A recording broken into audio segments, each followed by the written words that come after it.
Nós parte tem vista que, em verdade, nós temos notícia aqui. Nós começamos a vigilar a situação aqui na Bahia de Bonaire. E até agora nós vista que nós não miramos nenhuma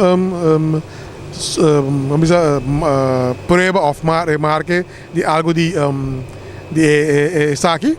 Como é o problema, constamos na parte oeste de Bonaire, e nós seguimos monitorar continuamente, sabendo a maneira que já aqui nós estamos tomando água para nós poder destilar para a água de beber na Bonaire.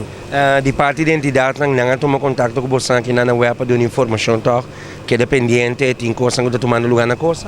Ok, me tenho visto com nossos colegas de Kosovo e nós temos em contato com eles.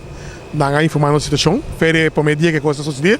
Aqui na Bonaire nós temos contato, mas já, mas como a situação está constantemente mais na parte oeste, então permitir aí, nós temos contato e nós temos espera que se tem algo nós precisamos tomar ação para nossa ação também para buscar equipe na outro também que se acaso se nós sair nossa decisão que nós temos que fazer algo, nós podemos fazer algo também tem que E o que é da vigilar a situação também todo dia não bem em semana. Ok, se também não sei não, aqui na planta está passando regularmente cada hora aqui banda, não tiro vista, não mira nada estranho, arriba é la banca, assim que nós podemos tomar ação também rapidamente para se acaso essa situação.